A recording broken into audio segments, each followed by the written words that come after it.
Hey everybody, we're all a little bit weird here, right? We all like to hear about other people's weird, right? That's probably why you're here, right? Well, here is some of my own weird for your viewing pleasure and vicarious embarrassment.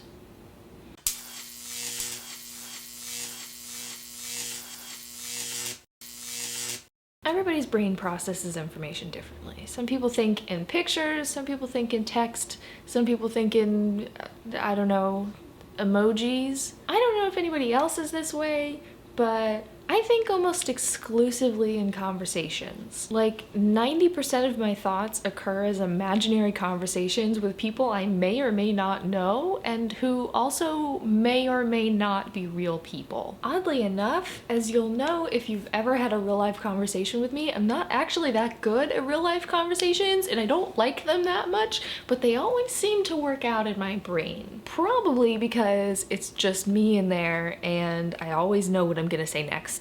All the time. A lot of times I construct these really elaborate scenarios in which it might make just a tiny shred of sense for me to be talking to this person, especially if it's a famous person, which it kind of frequently is. Like I was suddenly and miraculously discovered by a scriptwriting agency and my screenplay was developed into a massively successful television series, and so now of course I'm having a casual conversation with Ellen DeGeneres about, I don't know, the fact that I need a haircut or something.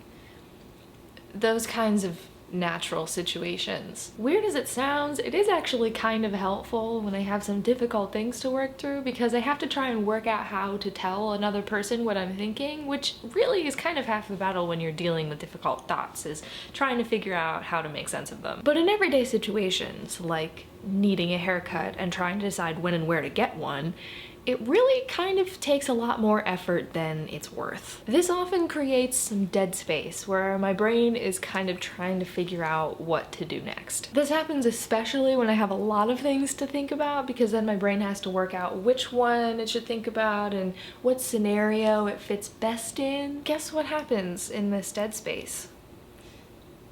Are you ready? I don't think you are. I dance. Not in real life, that would be horrific for everyone involved. No, a little imaginary me dances in silence until my brain figures out something more productive to do. It's kind of like those really creepy banner ads that you get sometimes for like homeowners insurance or whatever with the vaguely 3D horrifying aliens and babies or whatever, you know, where they're dancing trying to sell you really shady homeowners insurance. It's like that. So that's some slightly embarrassing insight into how my brain works. So if you ever catch me looking kind of blank, just imagine this.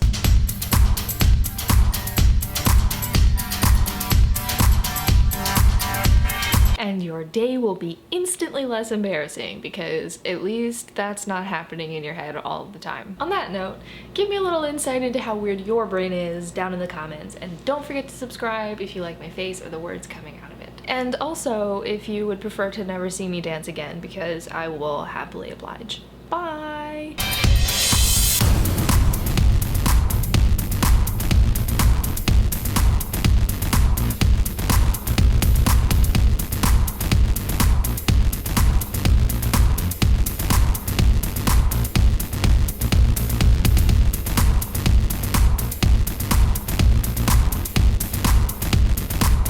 Maximum embarrassment. That's what the internet's for, right?